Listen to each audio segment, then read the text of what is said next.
Muy buenas tardes, Latinoamérica. Buenas noches, España. Mi nombre es Rodolfo Mejía, soy coordinador de la Red Académica de Gobierno Abierto para El Salvador y en el marco del Segundo Congreso de Estado Abierto y Gobernanza, les doy la más cordial bienvenida al panel sobre justicia abierta. Es una continuación que vamos a realizar de todas las temáticas abordadas en este día y es un espacio de reflexión y diálogo. Buscaremos compartir experiencias, modelos y desafíos para poder avanzar hacia una justicia más transparente, participativa, colaborativa y sobre todo centrada en las personas.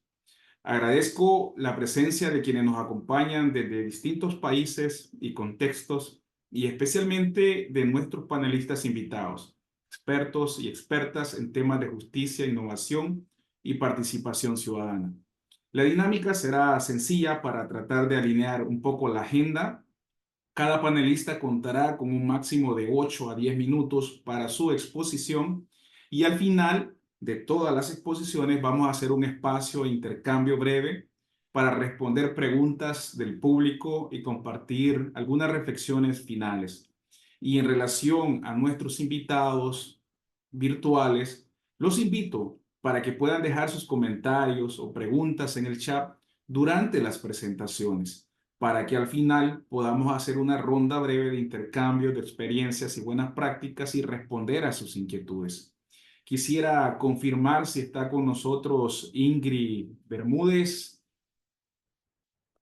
Lista y preparada. Bien, entonces la primera panelista es Ingrid Bermúdez Binda, quien es consultora internacional en justicia abierta y de participación ciudadana, es integrante de la RIJA, la Red Internacional de Justicia Abierta. Damos la palabra a Ingrid, quien nos compartirá la ponencia titulada Política Pública en el Modelo de Justicia Abierta para el Acceso a la Justicia de la Población Vulnerable. Adelante, Ingrid, bienvenida. Muchísimas gracias, don Rodolfo, un gusto. Gracias a la organización por este espacio. Como decía don Rodolfo, mi nombre es Ingrid Bermúdez. Yo trabajé durante 26 años en el Poder Judicial de Costa Rica. Hace año y medio estoy fuera, precisamente como socia colaboradora de Praxis Lab 506, que es una organización de sociedad civil. Y entonces ahora me encuentro otro desde otra posición, ¿verdad? Trabajando siempre en estos temas de justicia abierta que apasionan, definitivamente. Voy a compartirles la presentación. Vamos a ver.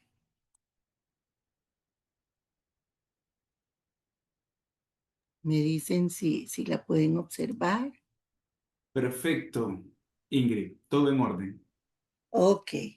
Este, Hablamos de justicia abierta. Cuando hablamos del modelo de justicia abierta, muchas veces queremos echar en el mismo saco de justicia abierta, eh, digamos, muchas acciones que se realizan que no necesariamente pertenecen al modelo de justicia abierta. Entonces yo digo que es el modelo de justicia abierta en este caso, es para favorecer el acceso a la justicia de población vulnerabilizada. Y les voy a presentar mi ponencia con un caso que desarrollamos en Costa Rica. Entonces, algo también que quería enfatizar al inicio es que el modelo de justicia abierta se realiza desde los tres principios, ¿verdad? Cuando realizamos una acción de justicia abierta, lo ideal sería que tenga transparencia, participación y colaboración, ¿verdad? Que tenga los tres componentes para que se aplique el modelo de justicia abierta.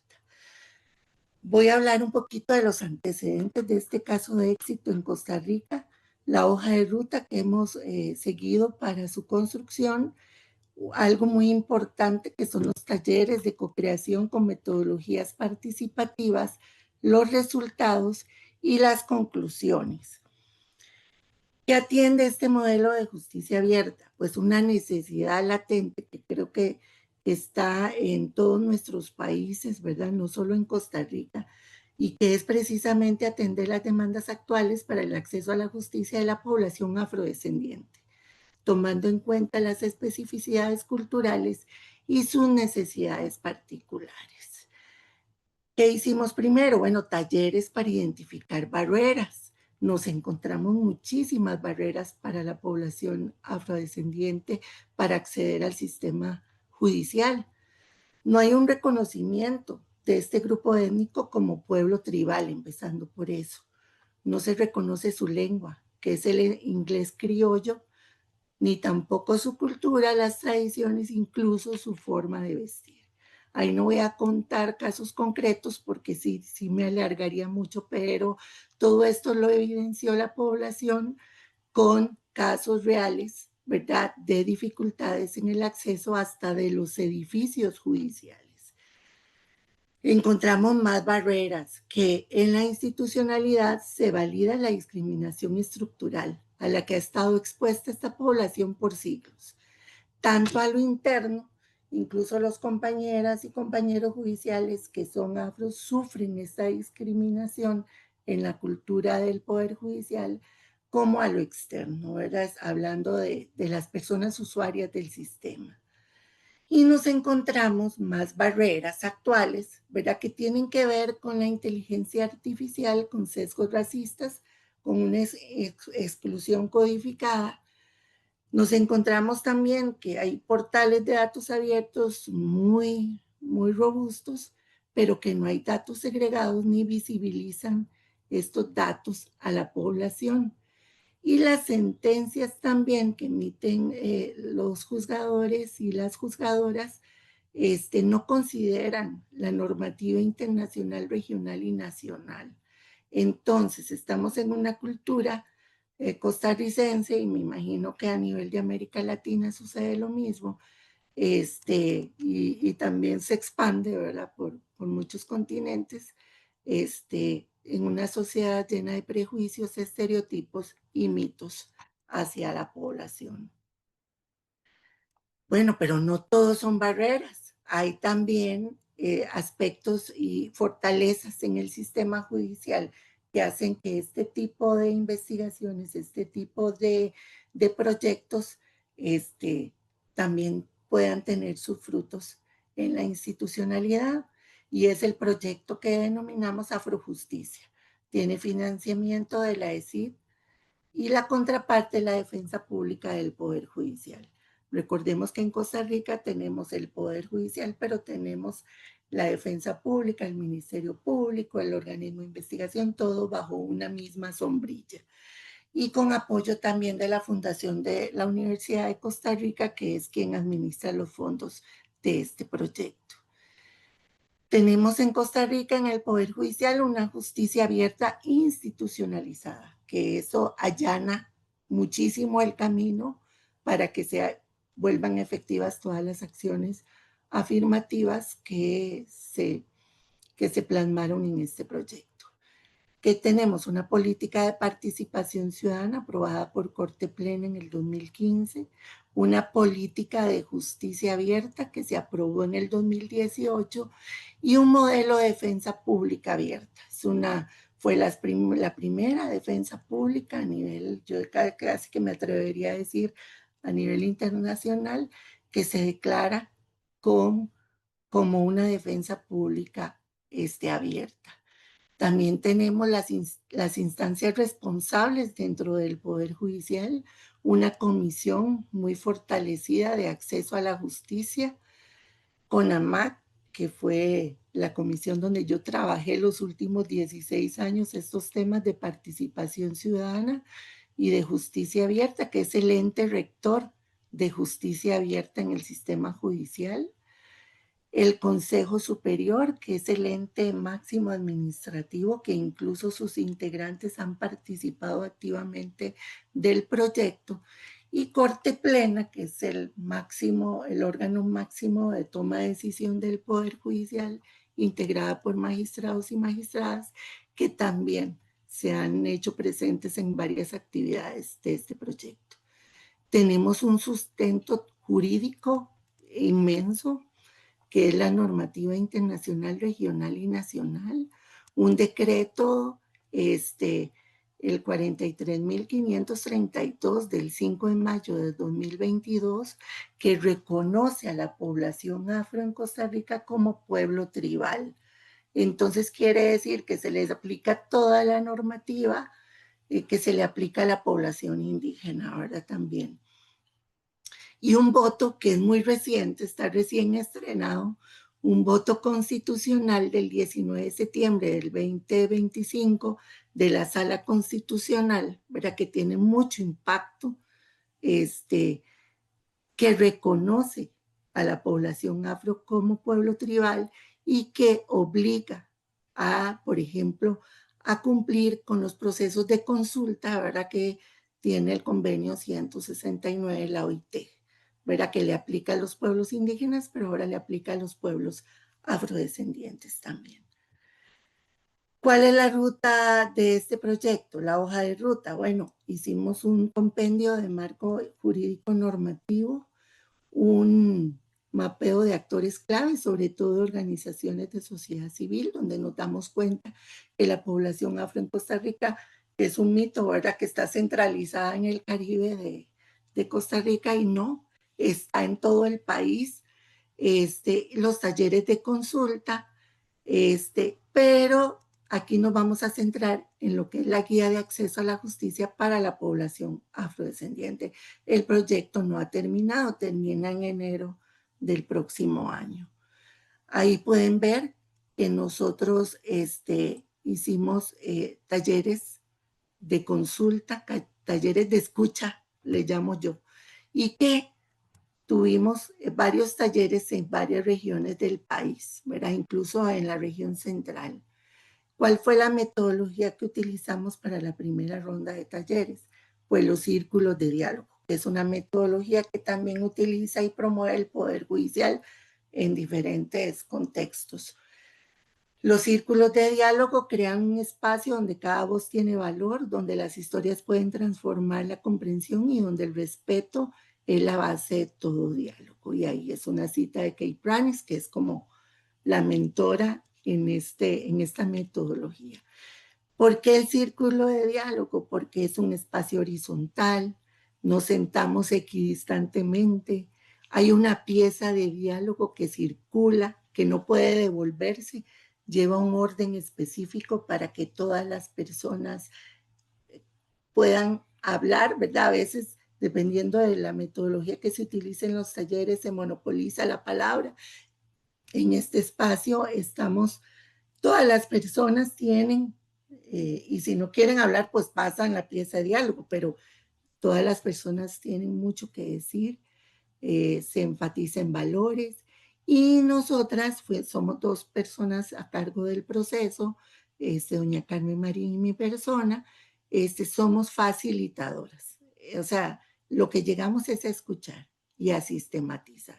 Y cuando hablo de sistematizar, entonces ya ahora sí, cuando empezamos a escuchar las demandas ciudadanas de las personas afrodescendientes, lo que dijimos es, bueno, aquí tenemos que utilizar sí o sí el modelo de justicia abierta para poder tanto sistematizar las barreras que se encontraron en su momento, como también para definir o para más bien sistematizar, no definir de parte nuestra, las acciones afirmativas que íbamos a desarrollar.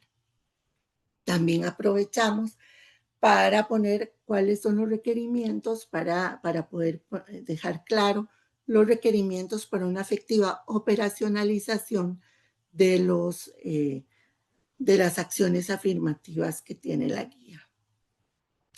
Entonces, ya para concluir, ahí ustedes ven algunas imágenes que reflejan el tema de datos abiertos, el tema de acciones afirmativas relacionadas con su idioma, ¿verdad? Que es el inglés criollo. Un tema importantísimo que es el control ciudadano, ¿verdad? Y el seguimiento a estas acciones afirmativas. Y el tema de transparencia, ¿verdad? Entonces, ahí están, son 15 acciones afirmativas. ¿Qué logramos con eso? Bueno, están clasificadas por principio de justicia abierta. Logramos materializar el modelo de gestión de la justicia abierta en estas 15 acciones afirmativas. Identificamos las barreras actuales, ¿verdad? Ya les digo, también incluimos datos abiertos, inteligencia artificial. ¿Por qué? Porque todo lo que es acceso a la justicia tiene que ser actualizado, ¿verdad? Y no quedarnos con una política que hace 15, 20 años se formuló.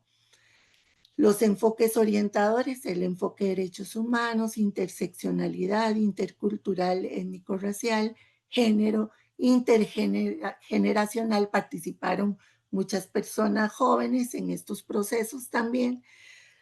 Logramos a partir de la experiencia y este trabajo de campo y de esta sistematización, pues construir teorías sobre justicia abierta por medio de la práctica y las experiencias. ¿Y qué tenemos al final como resultado de todo el proceso? Una gestión judicial con pertinencia cultural, totalmente contextualizada, centrada en las personas, precisamente en lo que nos dijeron, ¿verdad? En esas demandas y necesidades de esta población y con valor público, porque definitivamente después de que se implementen todas las acciones afirmativas, tiene que haber un antes y un después. Y con esto termino ajustándome en el tiempo. Muchísimas gracias. Ahí tienen mi contacto también. Colaboramos en todos los procesos de co-creación, participativos y en lo que requieran. Muchas gracias. Muchas gracias a ti, Ingrid, por mostrarnos la experiencia de Costa Rica y la forma de cómo la justicia abierta puede ser una herramienta de carácter concreto para garantizar derechos y acercar esa justicia a las personas que más lo necesitan. Y me encanta tu última palabra, construir lo que es el valor público. Seguidamente damos paso a la segunda intervención de esta tarde, noche, y estará a cargo de Diana Suárez y Fátima Contreras con la ponencia titulada Desafíos para la especialización de la justicia abierta ambiental y oportunidades para la justicia abierta en América Latina y el Caribe. Diana, ¿tú serías la expositora? Buenas tardes. Sí, vamos a intercalar con Fátima Perfecto. Contreras. Ah, muy ¿Me podrían bien. confirmar que se puede ver mi pantalla, por favor? Sí, muy bien. Adelante, Diana y Fátima. Bienvenidas. 8 a 10 minutos entre ambas. Perfecto, muchas gracias. Bueno, buenas noches en España, buenas tardes en Latinoamérica con todos y todas. Nosotras venimos a mostrarles, vamos a hablarles sobre los desafíos que enfrenta la región de América Latina y el Caribe en cuanto a la justicia ambiental en nuestra región. Nosotras, para presentarnos rápidamente, pertenecemos a la Sociedad Peruana de Derecho Ambiental, una organización de la sociedad civil que está hace más de 38 años trabajando en la promoción de políticas ambientales sostenidas a través de diversas alianzas nacionales e internacionales. Y vamos a hacer esta presentación Fátima Contreras y quien les habla, Diana Suárez. Sí, Diana, una observación que nos hacen y es que tu presentación no está en modo de pantalla completa. A ver, un momento, por favor.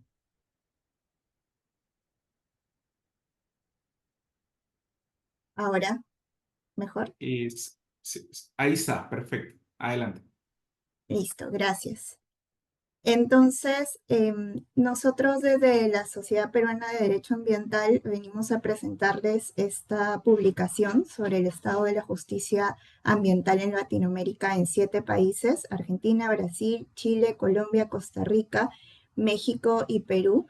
En esta publicación estamos consolidando investigaciones de estos países sobre el avance de la justicia ambiental, cómo van en temas de avances normativos, institucionalidad y cómo han venido abordando la crisis climática desde el fortalecimiento de la gobernanza y la alineación con otros estándares internacionales. Entonces, Hemos compilado investigaciones de diversos juristas, expertos en sus países respecto al derecho ambiental y la justicia climática.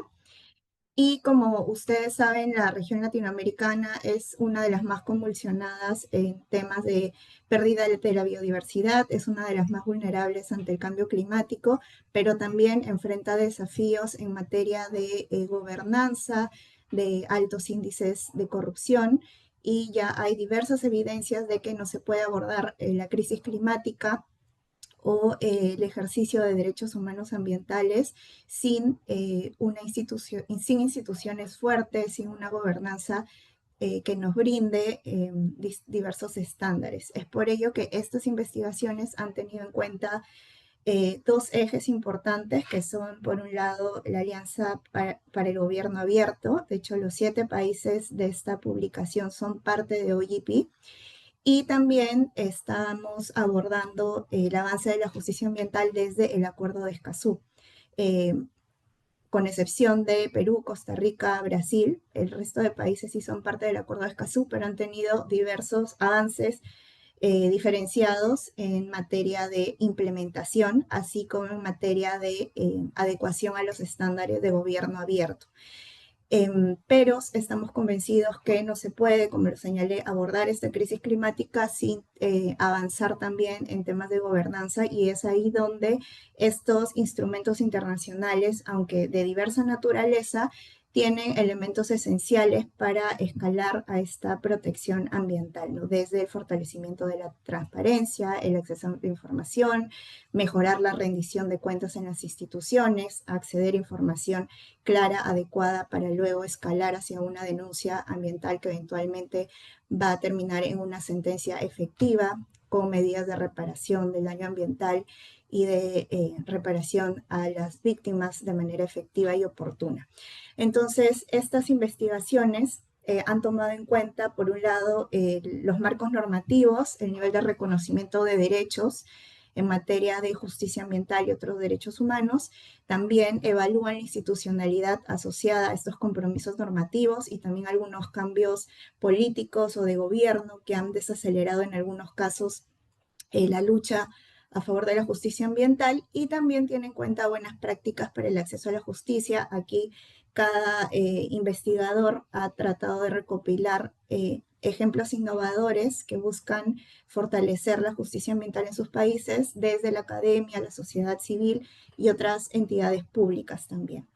Entonces, no les vamos a contar toda la publicación, pero sí queríamos señalar que desde las tendencias y avances, por ejemplo, se evidencia un avance constitucional de reconocimientos de derechos en todos los países en materia de esta publicación, y también un avance a nivel normativo de leyes en materia de delitos ambientales y gestión ambiental, que en parte se deben a este reconocimiento constitucional. Por otro lado, se observa un aumento generalizado en el reconocimiento de derechos colectivos y de criterios interpretativos en sentencias y decisiones judiciales como administrativas, que ya incluso están utilizando instrumentos como el Acuerdo de Escazú. Incluso en países donde no se ha ratificado el acuerdo, ya las cortes están nombrándolas. Por ejemplo, en el caso de Costa Rica y en el caso de Perú, la Corte Interamericana de Derechos Humanos recientemente emitió una sentencia donde cita al Acuerdo de Escazú y señala que el Estado peruano es responsable no solamente de prevenir, sino también de reparar los daños ambientales que ocurran en el territorio.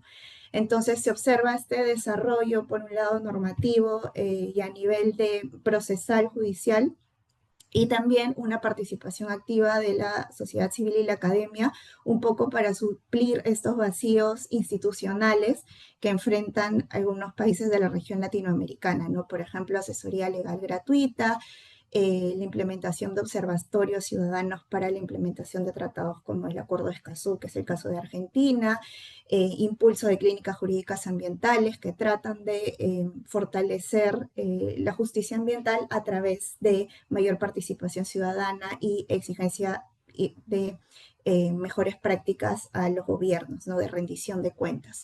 Ahora le doy el pase a Fátima para que continúe con los desafíos y retos que aborda la publicación. Muchas gracias, Diana. Y efectivamente, como bien lo ha abordado, esta investigación es integral. Entonces, si bien es cierto, encontramos tendencias, ¿no? y avances comunes de los países, de estos 7 países de la región, también hemos encontrado estos desafíos y estos retrocesos también que compartimos a nivel regional, ¿no? El primero de ellos es precisamente el acceso desigual e inequitativo, particularmente con los grupos de protección especial. Si bien es cierto, los marcos constitucionales reconocen el acceso a la justicia ambiental como un derecho fundamental humano, todavía los marcos normativos requieren de este enfoque interseccional que puedan también ayudar a superar estas brechas sociales, brechas geográficas también, en donde hay distancias muy significativas entre los grupos de protección especial como poblaciones indígenas, comunidades locales, los niños y mujeres para poder acceder a mecanismos de acceso a la justicia en materia ambiental. Lo mismo también con la fragmentación y la ausencia de jurisdicción especializada en materia ambiental. Nuevamente, partimos de un reconocimiento y aunque hay un desarrollo procesal, a nivel institucional todavía existe una fragmentación. Por ejemplo, tenemos en el caso de Chile, que tienen tribunales ambientales en el ámbito administrativo, pero todavía, y al igual que en el caso peruano, no llegamos a mantener esa especialización cuando vemos, digamos, la carrera de administración de justicia en el ámbito judicial, ¿no? Entonces, hay esta dificultad para lograr la ejecución efectiva y oportuna de sentencias y resoluciones, especialmente porque cuando no llegamos a trasladar esta especialización, esta multidisciplinariedad de la especialización del tratamiento de temas ambientales a niveles o instancias superiores de administración de justicia, tenemos resoluciones o que son muy difíciles de implementar, que si bien es cierto pueden ser muy ambiciosas en el papel, pero todavía no llegan a conversar o a ser compatibles con las capacidades institucionales que tiene el país, por ejemplo, en materia de reparación de daños, ¿no? Y por supuesto, la falta de especialización de jueces ambientales, que si bien hemos visto en estos 7 países de estudio hay una progresión hacia ello todavía. Es importante mantener esta especialización de manera continua y permanente, ¿no? Y finalmente, la debilidad institucional y los retrocesos normativos. Aquí hemos encontrado muchos desafíos. El primero de ellos son asegurar que hayan estructuras institucionales que puedan hacer cumplir las leyes, ¿no? Estos órganos de control, las entidades administrativas, lo que hemos visto es que se perciben como dispersas, ¿no? Y como les comentaba anteriormente, si es que no tenemos esta capacidad técnica instalada en las instituciones de administración de justicia y tampoco se cuenta con recursos económicos o humanos suficientes para poder hacerlas cumplir, entonces terminan siendo resoluciones o respuestas que son inalcanzables, ¿no? de implementar. Lo segundo es la estructura burocrática, que todavía son rígidas, ¿no? Hay esta falta de coordinación entre los diferentes niveles de gobierno. Nuevamente hay una brecha entre la articulación de las autoridades administrativas con la judicial, lo que hace que el acceso sea ineficiente. Y hay también retrocesos normativos, ¿no? Por ejemplo, en Argentina, la investigadores a cargo nos daban cuenta de esta modificación de la Ley de Acceso a la Información Pública, que probablemente tanto en Perú y en muchos otros países también de la región hay más discrecionalidad de negar la información, ¿no? Al no ser tan expreso, puede ser contraproducente para también resolver estas peticiones de acceso a la información. Siguiente, por favor. Y también tenemos oportunidades en la región. Diana lo ha mencionado anteriormente. Siguiente, por favor. Gracias. Tenemos dos oportunidades. Muchos de estos países, bueno, de estos 7 países, 4 forman parte ya del Acuerdo de Escazú, 3 todavía no formamos parte. Entonces es una oportunidad para impulsar una agenda nacional. Ya Diana lo había mencionado al inicio de nuestra presentación, existe una compatibilidad entre los pilares de gobierno abierto y los pilares del Acuerdo de Escazú que hacen posible una sinergia de esfuerzos, ¿no? Para potenciar los resultados, el impacto en las personas. Entonces, Acuerdo de Escazú es una agenda nacional, pero también es regional para poder mejorar diversos aspectos de la aplicación del derecho de acceso a la justicia ambiental, ¿no? Y también la justicia abierta, ¿no? Hay ejemplos positivos como por supuesto Ingrid nos acaba de mencionar, también recuerdo haberla escuchado en Santo Domingo hace poco. Costa Rica, Santo Domingo tienen muy buenos avances. Es una oportunidad para intercambiar experiencias, para también intercambiar y aprender estas lecciones aprendidas entre otros países y modernizar la institucionalidad, ¿no? Nuestra región también enfrenta desafíos institucionales estructurales importantes para poder asegurar la apertura de la justicia, pero hay ya un camino trazado por los países que podemos nosotros aprender de ellos. Entonces, queremos dejarles con estas reflexiones finales. Lo primero es nuevamente la sinergia estratégica entre este acuerdo con el Estado abierto. El paraguas de la Alianza por el Gobierno Abierto es importante mantenerla como una agenda activa en nuestros países. De hecho, muchos de lo que se ha discutido en estos días y seguramente mañana también en la cumbre global de OGP vamos a seguir escuchando ya la compatibilidad entre las agendas de gobierno abierto con la agenda de acción climática. Entonces es importante también mantener la conversación sobre justicia ambiental bajo este gran paraguas, ¿no? Y lo importante, y algo que también muchos han mencionado estos días, es el multilateralismo ambiental, ¿no? Hacerlo efectivo es algo que, bueno, en este continente, en Europa, se conversa muchísimo y es importante mantener la comunidad ambiental en nuestra región, América Latina y el Caribe, para poder hacer efectivo todos estos esfuerzos, ¿no? Y mantener alineados la voluntad política y evitar estos retrocesos institucionales que evidentemente van a afectar el acceso a nuestros derechos fundamentales.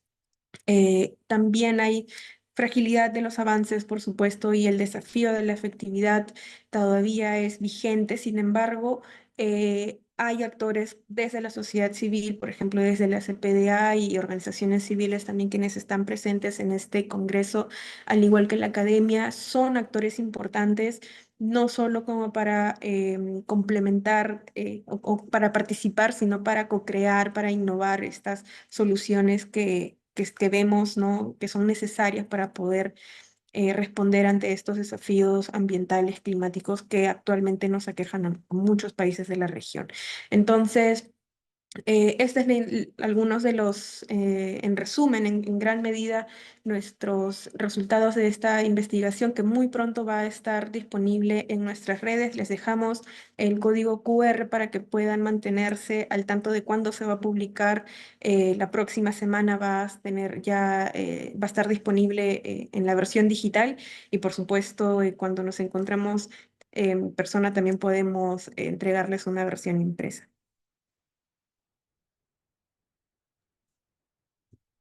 Perfecto. Muchas gracias, Diana y Fátima, por esa mirada regional interesante que nos recuerda la importancia de lo que es la transparencia y la colaboración en temas ambientales tan urgentes. Nuevamente le recuerdo a todos nuestros miembros que están presentes de manera virtual a dejar sus comentarios o preguntas en el chat durante las presentaciones. Para el tercer espacio tenemos la presencia de Francisco José Gómez Guerrero. Francisco es maestro en Seguridad Pública y Políticas Públicas, quien nos compartirá la ponencia El modelo de justicia abierta para México, planteamientos para una justicia transparente y democrática. Francisco, adelante y bienvenido. Muchísimas gracias. Un saludo para todos. ¿Me iban a apoyar con las diapositivas?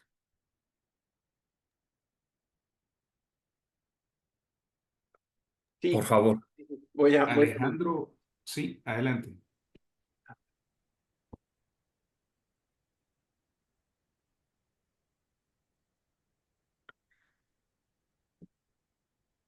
Bien, en lo que están listas las diapositivas, como ustedes saben, en México en septiembre de 2024 se aprobó una mal llamada reforma judicial. Más bien fue una regresión judicial que desafortunadamente en aras, según esto, de impulsar la elección popular de ministros, magistrados, jueces, tanto a nivel federal como a nivel subnacional, pues realmente lo que se hizo ha sido una politización y un acaparamiento del poder judicial por parte de la mayoría oficialista.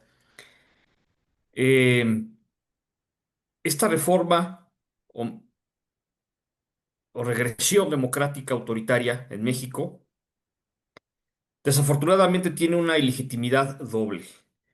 Digo doble porque primero, para que se hiciera una reforma constitucional, el partido de la mayoría o la alianza de la mayoría gobernante oficialista no la tenía en los votos y desafortunadamente se hicieron amaños a la ley electoral e incluso a la Constitución mexicana para que lograra una mayoría calificada que pasara esta reforma. Entonces es una reforma viciada e ilegítima de origen. Posteriormente, la ilegitimidad es porque, si quieren, vamos pasando a las siguientes diapositivas. La ilegitimidad consiste en lo siguiente. Eh, bueno, ahorita nos tenemos ahí. Consiste en que solamente participó el 13% de los ciudadanos mexicanos en esta elección. Solamente el 13%. El 87% restante se abstuvo. Pues es una elección ilegítima. Recordemos que la calidad de la elección, entre otras cosas, tiene que ver con la participación amplia de la ciudadanía. Y aquí solo participó el 13%. Y considerar que de ese 13, solamente el 9% fueron válidos, porque el 4% fueron votos nulos de personas que se expresaron o en contra en la boleta o que no sabían votar porque se eligieron más de 800 cargos en lo federal y en lo local, con miles de candidatos, en un proceso que era imposible. Por eso nosotros estamos hablando de una contrarreforma judicial. México necesita recuperar una mayoría democrática que eche atrás esta reforma, que lejos de ser una reforma judicial, nosotros decimos fue una reforma electoral para apoderarse del poder judicial y exacerbar el hiperpresidencialismo y prácticamente el inicio de una dictadura. Lo digo así porque la mayoría oficialista tiene el poder ejecutivo, el legislativo a base, como lo dije, de un amaño constitucional y ahora el poder judicial porque se utilizaron guías de votación, lo que en México le llamamos acordeones, es decir, desde el poder público, desde la mayoría oficialista, incluso desde las oficinas de ayuntamientos, de gobiernos estatales, del propio partido político Morena que gobierna el país, se mandaron a hacer estos acordeones para decirle a la gente que ellos tenían de forma clientelar cómo votar. Y estos acordeones se reflejaron en más del 99% en los que triunfaron finalmente. Es decir, el Poder Judicial hoy está capturado por el oficialismo. Nosotros queremos regresar a un servicio profesional judicial, a la carrera judicial y al mérito que se terminaron con esto. Queremos una gobernanza del Poder Judicial unificada porque ellos dividieron en un tribunal de disciplina que es pues prácticamente un tribunal inquisitorio y un órgano de administración eh, desvinculado y nombrado por los tres poderes, o sea que obviamente tampoco ahí hay una imparcialidad ni un contrapeso. También decir que en México tenemos un problema de hace muchos años estructural, que tenemos tribunales que están fuera del Poder Judicial y que son nombrados por el Ejecutivo. En el caso de la justicia administrativa y fiscal, la agraria y la laboral del sector público. Eh, Advertimos que esta reforma judicial también ha limitado el derecho de amparo, ya que da para atrás en lo que se llamaba el interés legítimo para abordar causas comunes y derechos colectivos, y ahora pues bueno, va a generar un costo alto de la justicia quien quiera acceder a ello y una sobresaturación procesal por demandas repetitivas. Nos podemos ir a la siguiente, por favor. Comentarles que eh, desde nuestro punto de vista, el beneficio de una ley general del servicio profesional judicial, es decir, que aplique para la federación y los estados, tiene tres grandes beneficios. Un alto grado de especialización y conocimiento técnico, la garantía en la calidad de las sentencias y la memoria institucional que es fundamental en el poder público. La siguiente, por favor. bien, ya les comentaba de la participación, de la remoción y sustitución de 1.600 juzgadores federales que tenían una expertise y que tenían años de haberse formado en la carrera judicial y que han sido removidos y sustituidos. Los nuevos ministros, asimismo, llegaron y le pidieron a los secretarios de estudio y cuenta de las ponencias, hasta el 10 de septiembre, el 26% de este personal, su renuncia para poner a gente afín a ellos y que no tiene carrera judicial ni formación judicial, lo que implica la pérdida de los tres asuntos que comentaba hace rato. Estimaciones de diversas cámaras empresariales, tanto de México como de Estados Unidos, han dicho que se pausarán inversiones por un monto de 35.000 millones de dólares, consecuencias de las implicaciones de esta reforma. Es decir, por los riesgos y la falta de certeza jurídica y confianza en los procedimientos jurisdiccionales en el país. Adelante, por favor. ¿Qué creemos nosotros que debe ser la nueva gobernanza judicial para México y en general para todas las instituciones de justicia del mundo? Los principios y valores universales de la justicia abierta. La independencia de la magistratura, profesionalidad, transparencia, que debe ser proactiva, predictiva y extensiva, con datos abiertos, publicación de sentencias, índices, métricas e indicadores de gestión transparentes. La eficiencia, la ética e integridad del servicio público judicial, el Estado de Derecho y la certeza jurídica y la rendición de cuentas. La siguiente, por favor. Asimismo, creemos que mediante este servicio profesional judicial hay criterios que deben cumplir las personas juzgadoras que en efecto hoy no se están cumpliendo en México, que es la formación, capacidad, especialización, la integridad profesional, académica y personal, el mérito, la certificación de la competencia laboral y profesional en la impartición de justicia, que se debe hacer por lo menos cada 3 años. La siguiente, por favor. Estamos planteando, ya pasando a otro tema, la creación de un Tribunal de Justicia Ambiental y Territorial del Poder Judicial de la Federación. Igual que la ponencia anterior, estamos en la misma línea y derivaría esto, por supuesto, del Acuerdo de Escazú que México ha firmado y ratificado, por lo cual es vinculante. Claro, será un tribunal con jurisdicción especializada y de lo contencioso ambiental, garante de los principios de progresividad y justiciabilidad de los derechos ambientales, territoriales y al agua, y también tendrá funciones de mediación y resolución de conflictos socioambientales y se establecerá un sistema nacional de medios de impugnación en materia ambiental, territorial, urbana y del agua como normativo, como marco normativo de su función jurisdiccional, para que se pueda impartir de manera adecuada la justicia ambiental, territorial, hídrica y climática. La siguiente, por favor. Llegando ya al final de esta ponencia, para la gobernanza judicial, planteamos los siguientes puntos de accionabilidad efectiva para la justicia abierta. Reformas al marco jurídico, declaratorias vinculantes y evaluación permanente en materia del modelo de justicia abierta. Para México y todos los países, por supuesto, esto es en general. Una gestión de calidad total e innovación en todos los procesos institucionales del Poder Judicial. La capacitación al personal judicial en materia de justicia abierta y lenguaje accesible y ciudadano. La creación de un Observatorio Nacional Ciudadano de Justicia Ambiental, la introducción y la consolidación de tecnologías de la información y la comunicación e innovación electrónica, la colaboración con colegios profesionales de la abogacía, sociedad civil organizada y la academia, que es fundamental para el Poder Judicial, en el diseño de políticas, en la evaluación y obviamente también en la vigilancia del Poder Judicial. Y por supuesto, plantear la autonomía técnica, operativa y de gestión de la autoridad garante de la transparencia judicial. Es decir, que no sea designada por el órgano, por el Poder Judicial, sino que sea designada por el Poder Legislativo en un proceso abierto a toda la ciudadanía. Finalmente, voy a dejar con ustedes en la siguiente diapositiva un gran artículo de Luigi Ferrajoli, abogado y filósofo italiano, que escribió hace unas semanas, La Reforma Judicial Mexicana, cómo se destruye el Estado de Derecho. Les solicito les sugiero que lo consulten, es un artículo muy interesante que se divide en 4 partes. Diría las partes más importantes. Dice él, no hay garantía jurisdiccional de los derechos sin jueces independientes.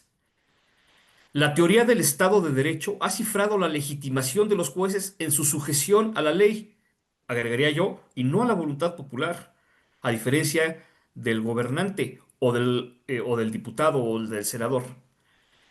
La jurisdicción consiste en la actuación del derecho producido, que se basa en el conocimiento, en el saber y en la aplicación del derecho. Esta frase es impresionante y dice así: ninguna mayoría, por aplastante que sea, puede hacer legítima la condena de un inocente, la absolución de un culpable. México vivió una reforma regresiva, disfuncional e inconvencional. Debemos de estar alertas para fortalecer el equilibrio de poderes en nuestro país y ante cualquier amenaza en otro país del mundo que socave la legitimidad y la independencia del Poder Judicial. Un auténtico Poder Judicial para que brinde una justicia transparente, democrática, inclusiva y abierta debe ser con las siguientes características: integridad, independencia, transparencia, autonomía y carrera judicial. Finalmente, en la última diapositiva están los datos de contacto de su servidor y la Fundación Bienestar Verde, que se pone a sus órdenes para continuar con este diálogo. Muchísimas gracias y a todos un gran abrazo.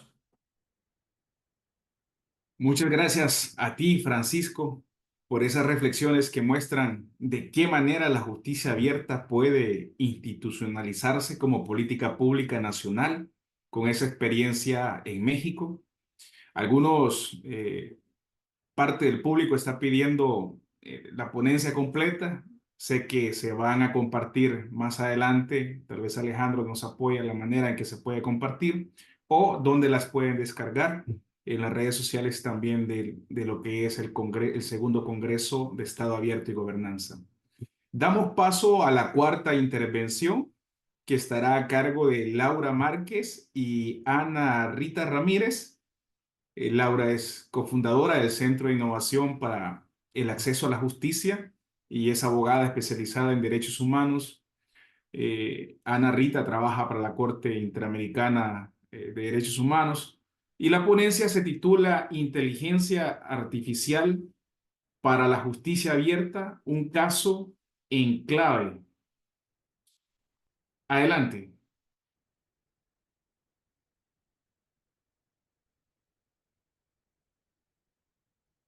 Laura.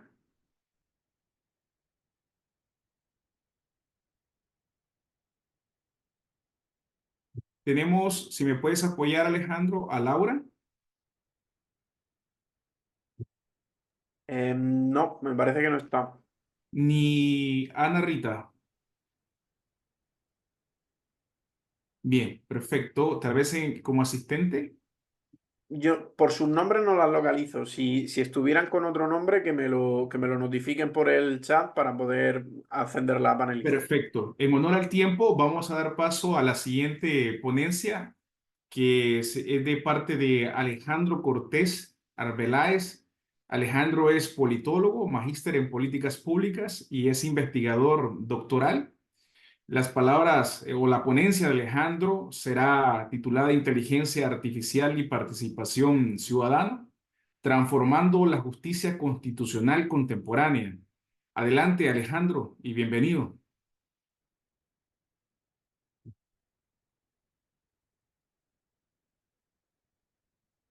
Tampoco es Alejandro sí que estaba antes. Sí, yo lo vi por ahí. Sí. Sí. Me ha dicho que tenía un problema de conexión y que iba a salir y volver a entrar, pero se ve que de momento parece que no ha vuelto a entrar. Sí, perfecto, lo había visualizado. Bien, entonces vamos a pasar al siguiente ponente, Randy, que sí está por ahí. Finalmente vamos a escuchar entonces a Randy Bastarreche, quien nos presentará la construcción de la política de justicia abierta en Quintana Roo, otra experiencia mexicana, y es una visión desde lo local. Bienvenido, Randy, y adelante, en honor al tiempo. Gracias, Rodolfo. Agradezco la oportunidad que me dan de participar y precisamente ir identificando, como bien dijiste, estos escenarios desde lo local. Vemos que comúnmente los escenarios que se implementan tienen que ver desde un órgano mucho más amplio a través de los poderes judiciales de las federaciones, ¿no? Entonces, en Quintana Roo ha habido ejercicios muy interesantes que valen en escenarios como este, ustedes lo conozcan, ¿no? A partir de 2020, para ser exactos, en 17 de marzo de 2020, se presentó por primera vez una iniciativa buscando ir construyendo el escenario de estado abierto en Quintana Roo. Un escenario que lo que estaban buscando es que se impacte en una reforma constitucional en la constitución política del Estado de Quintana Roo y buscando ir, y como lo dice establecido en la iniciativa, recobrar la confianza del ciudadano en sus diversos órdenes de gobierno. En consecuencia, y establecen que consideran que había en ese escenario una profunda crisis de credibilidad de la representación pública, toda vez que los ciudadanos desconfían de sus representantes populares, lo que ha fracturado el pacto simbólico que deposita la responsabilidad colectiva a una élite gestora tradicionalmente denominada como administración pública. En consideración de lo anterior, es de suma importancia, y así lo establecen, generar modelos de gobierno y políticas públicas encaminados a recobrar la confianza y la credibilidad de los ciudadanos, donde los ejes principales del sistema sean orientados en la participación ciudadana, la transparencia, la rendición de cuentas y el desarrollo social, creando de esta manera una gobernanza más colaborativa y generando apertura administrativa y gubernamental. Ese escenario es interesante porque, les vuelvo a repetir, en 2020, hace 5 años, empezar a generar y construir y empezar a embonar conceptos en las y como lo platicaban las compañeras que me antecedieron, en el ámbito normativo, en muchas ocasiones es donde estamos mucho más débiles en las implementaciones de ejercicios encaminados a crear un gobierno abierto, hoy una justicia o un parlamento abierto, independientemente del escenario que queramos hablar de apertura institucional. Regresando al escenario de las iniciativas para ir construyendo en Quintana Roo un concepto de Estado abierto, el 22 de octubre de 2020, estamos hablando que más o menos 7 meses después, en el mismo año, se presentó una segunda iniciativa buscando esa reforma constitucional en la búsqueda del Estado abierto, ¿no?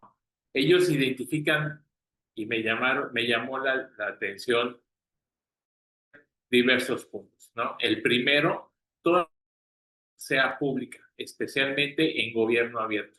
Si bien es cierto, a esas alturas ya teníamos leyes de transparencia, leyes estatales de transparencia, pero que en la reforma constitucional, en parte de su exposición de motivos de por qué ir construyendo un Estado abierto, poner un primer punto, toda la información sea pública, llama muchísimo la atención en el marco de la apertura institucional. El segundo punto que ponen es: el gobierno abierto aporta a la lucha contra la corrupción y la rendición de cuentas, ¿no? Si bien es cierto, ya tenemos escenarios de transparencia, que esta parte en la búsqueda de la rendición de cuentas, el que lo plasmen en una iniciativa llama muchísimo la atención. El punto es: el gobierno abierto cambia realidades por medio de la innovación social. El cuarto es: el gobierno abierto acota la complejidad de los problemas y amplía la posibilidad de obtener resultados. El quinto: el gobierno abierto es medible, evaluable y monitoreable. El comunica con otros poderes e incentiva a las personas servidoras públicas, ¿no? A ir creando e insertando conceptos que todos los que estamos en el lado de la apertura institucional consideramos que es el escenario idóneo para ir construyendo el Estado abierto.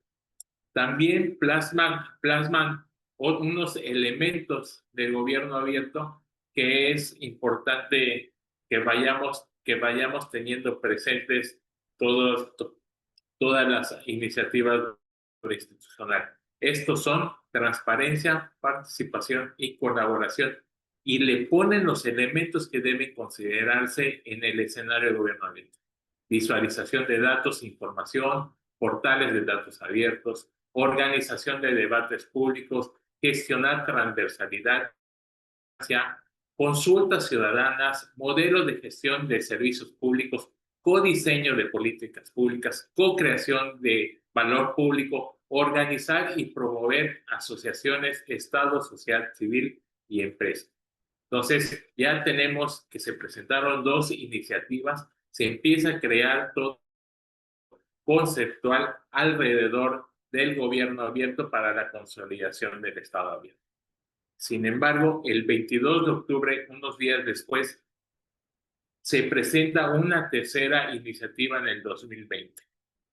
Lo que busca esta iniciativa es reformar la ley de transparencia. Entonces ya las 2 anteriores que les platiqué era para la reforma constitucional del Estado de Quintana Roo. Tiene que ver con transparencia y va sobre 2 artículos. El 82 dice: el instituto promoverá y coadyuvará con los sujetos obligados y representantes de la sociedad civil en la implementación de colaboración para la promoción e implementación de políticas públicas y mecanismos de apertura gubernamental y gobierno abierto que mejoren el desempeño del ejercicio gubernamental, atiendan demandas específicas de la sociedad y aporten su solución. Y tercero, mejoren la calidad de la información y promuevan la difusión del conocimiento público útil que permita la participación informada de la sociedad. Es decir, este tercer punto, estamos hablando de transparencia proactiva, hoy en transparencia con sentido social.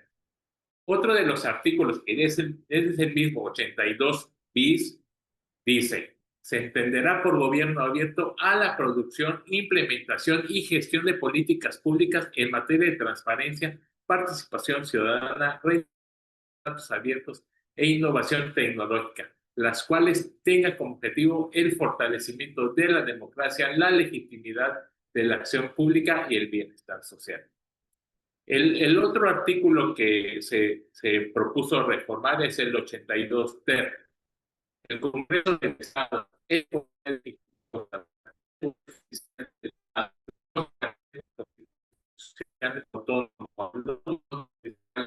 y demás sujetos obligados del ámbito estatal y municipal en materia del gobierno abierto procurará generar políticas internas para conducirse de forma transparente, establecer los canales de comunicación necesarios con la sociedad civil para incentivar la participación ciudadana en la toma de decisiones públicas. 3. Procurar la creación de esquemas para la realización de los servicios públicos a través de herramientas tecnológicas, las cuales deberán contar con medios de autenticación digital. Otra es facilitar la información pública a través de las herramientas tecnológicas y digitales en formatos abiertos. La quinta es desarrollar mecanismos de difusión y divulgación en relación al desarrollo de sus actividades. Otro es crear mecanismos internos de rendición de cuentas. Y por último, fomentar innovación tecnológica y las mejores prácticas en materia de gobierno abierto. Entonces, estas 3 iniciativas se presentan a lo largo del 2020 hasta que el 13 de abril de 2021 se realiza la reforma constitucional, reformando y adicionando diversas disposiciones para la consolidación del Estado abierto en Quintana Roo. La primera tiene que ver con el artículo 21 y fracción séptima.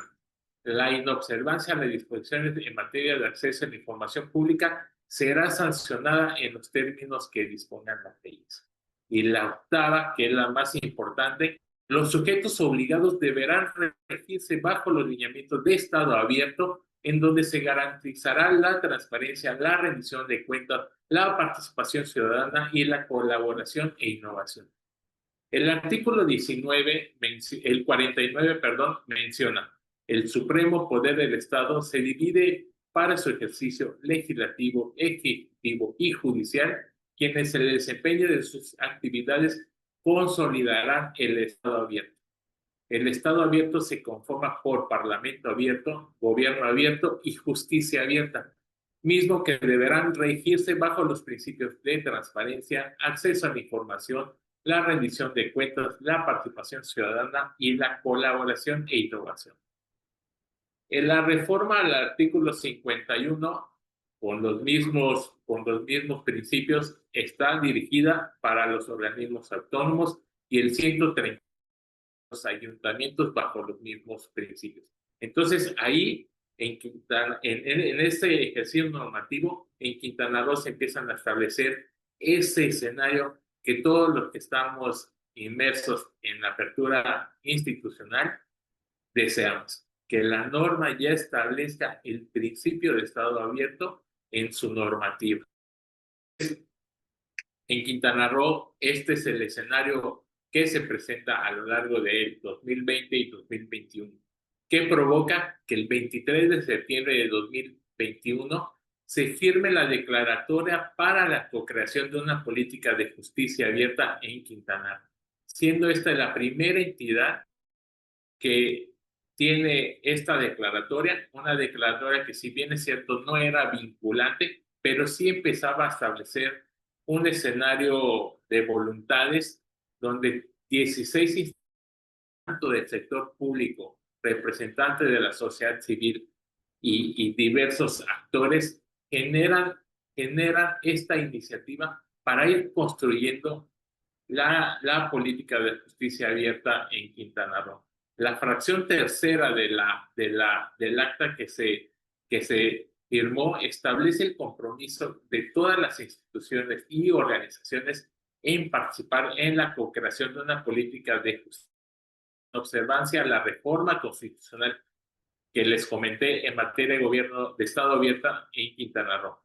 Entre sus objetivos está que se busca generar un modelo de gobernanza que permita transformar a las instituciones mediante la apertura de estas como una práctica cotidiana de los valores de justicia abierta en todos los actores de este gran ecosistema de justicia abierta que nuestro gran querido Peter Sharp siempre nos habla. Si hablamos de una justicia abierta, no debemos dirigirnos solo al Poder Judicial, podemos dirigirnos a todo este ecosistema de justicia que hacen actos, hablando de tribunales laborales, procuraduría, Secretaría de Seguridad Pública. Todo este gran ecosistema que procura y ejerce justicia. Posteriormente a la firma de la declaratoria, se conformó un grupo promotor. Este grupo promotor estaba compuesto por instituciones y representantes de la sociedad civil que se encargaron de impulsar la co-creación de la política y de ser esa instancia técnica y articuladora del proceso. El objetivo de este grupo fue de acuerdo a un documento base para adopción de ejercicios de gobernanza. Buscaban conducir los trabajos de este espacio multiactor y permanente para la deliberación y co-creación para la toma de decisiones encaminadas a diseñar la política abierta en Quintana Roo. Este ejercicio vino acompañado de un entramado social muy interesante. En los meses de mayo y junio se hizo una convocatoria pública para integrar un núcleo social y ciudadano para impulsar los trabajos. Si bien es cierto, como les platiqué, hubo una declaratoria que fue firmada por 16 instituciones públicas y sociedad civil, el integrar esta visión ciudadana viene a ir consolidando un ejercicio de gobernanza interesante para ir creando la política de justicia abierta. Entonces, una vez que ya se conformó, se realizó un diagnóstico y diseño de la política de justicia abierta creada en 2023, utilizando como metodología base en un enfoque de marco metodológico que viene a ser un ejercicio más estructurado de todos estos lineamientos que nos marca y que no quiero caer en esos conceptos de planeación y administrativos, pero que en un primer momento identificar las problemáticas desde ese análisis de causas y efectos para luego traducirlos en causas, analizar y plantear los objetivos, así como sus estrategias, líneas de acción que son necesarias y suficientes para alcanzar metas establecidas en la política. Esta política de justicia abierta que permitió identificar a través de encuestas, entrevistas a tanto actores, instituciones clave y recopilar una serie de información que va a generar un escenario y un diagnóstico que toda política pública necesita. Si bien es cierto, no podemos hacer una política desde el escritorio, se necesita una política pública, identificar las necesidades tanto de la sociedad como de las instituciones públicas para poder generar un documento más ad hoc a las necesidades y con mucho más impacto social. Se identificaron y establecieron 5 pilares que vienen a ser una estructuración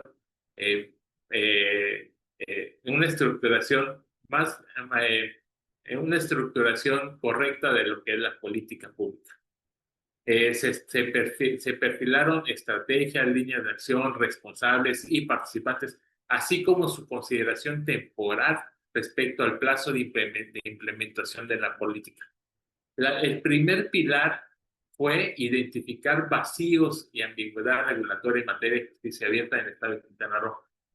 El segundo pilar fue ese acceso limitado y acceso de resultado de las instituciones del ecosistema de justicia. Fueron esos esfuerzos inefectivos de digitalización para el acceso a la justicia. El cuarto pilar fue una débil vigilancia e incidencia social, la calidad de la gestión de las instituciones del ecosistema de justicia. Y el quinto y último pilar es la baja participación ciudadana en decisiones y procesos deliberativos de las instituciones del ecosistema de justicia. Entonces, estos 5 pilares vinieron a ser esa columna vertebral, o vienen a ser esa columna vertebral de la política de justicia abierta en Quintana Roo, y de ahí se marcan los objetivos y los participantes y las líneas de acción y la temporalidad para la ejecución de las actividades y alcanzar las metas. Se realizó una investigación de ese ecosistema de instituciones que participan en la política de justicia abierta. Si bien es cierto, las tres categorías temporales que marcan la justicia abierta tienen a una temporalidad mucho más amplia a la fecha de 2025. El primer rango estamos hablando que es las metas a corto plazo. Estamos hablando de que son metas establecidas de 1 a 3 años a partir del 2023. Identifiqué 3 escenarios importantes. Las instituciones han realizado acciones de transparencia proactiva, pero no las acciones establecidas en la. Segundo, instituciones implementan acciones que creen que son transparencia proactiva o las acciones de la política. Y el último y el más preocupante es que no saben qué hacer, que no han hecho nada y mucho menos no conocen la política de justicia. Por eso considero importante atender urgentemente aquí en Quintana Roo 3 cosas. Reducir la falta que nos hace falta del conocimiento de la justicia abierta. Reducir la limitada articulación que parece que existe entre las instituciones participantes en la política y la sociedad. Impulsar la transparencia proactiva, hoy transparencia con sentido social, en su concepto amplio. Quintana Roo bases normativas importantes y ha iniciado ejercicios y buenas prácticas, pero se requiere mayor integración y continuidad para fortalecer el modelo de justicia abierta que hoy puede ser un modelo internacional y ser parte de la consolidación, al menos en Quintana Roo, de un Estado abierto. Propongo 3 acciones por realizar. Evaluar la política de justicia abierta de la mano de participación ciudadana. Fortalecer ese núcleo social que se creó en un primer momento, adicionando la representación académica y del sector privado. Y la última, garantizar presupuesto etiquetado para mecanismos establecidos en la política de justicia abierta. Pues Rodolfo, esto es todo. Muchísimas gracias y les mando un gran saludo desde Quintana Roo, México. Excelente, Randy, justo a tiempo porque tenemos el otro panel en cola, en fila. Agradecemos por recordarnos que todos los procesos locales son fundamentales para consolidar el modelo de justicia abierta centrada desde el territorio. Vamos a hacer una fotografía oficial con los panelistas de este espacio para que nos pueda apoyar Alejandro, si son tan amables de encender sus cámaras, para que puedan hacer la fotografía oficial. 1, 2 y 3. Bien, excelente. Creo que se ha tomado nota. En honor al tiempo, yo quisiera, y además su análisis, su abordaje ha sido tan profundo, los he escuchado muy atentamente, y creo que vamos a dar paso al siguiente panel, no sin antes tal vez quedarme o exponer 2 consideraciones que yo considero muy importantes de todo lo que he escuchado en este panel sobre justicia abierta. Y la primera, muy esencial, es que la justicia abierta es un camino hacia la confianza que debe tener todo ciudadano. Esa confianza que se debe basar en la transparencia y lo que es la participación, con los principios, por supuesto, de colaboración y sobre todo centrada en las personas para generar ese valor público fundamental. Segundo, como lo expresaba Randy, esa experiencia local, las experiencias regionales como Diana, Fátima, también demuestran que la justicia abierta se construye colectivamente. Se construye con una arista de voluntad institucional y una arista de voluntad y participación ciudadana. Finalmente, agradezco profundamente a nuestros panelistas, a Ingrid, a Diana, Fátima, Alejandro y a Randy por su amable participación.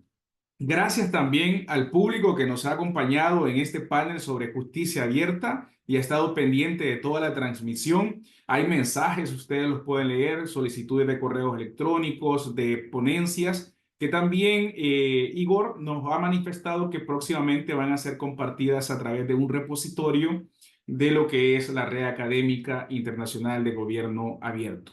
Los invitamos a seguir impulsando ese proceso de justicia transparente, inclusiva y abierta al futuro. Muy buenas tardes y damos paso al siguiente panel.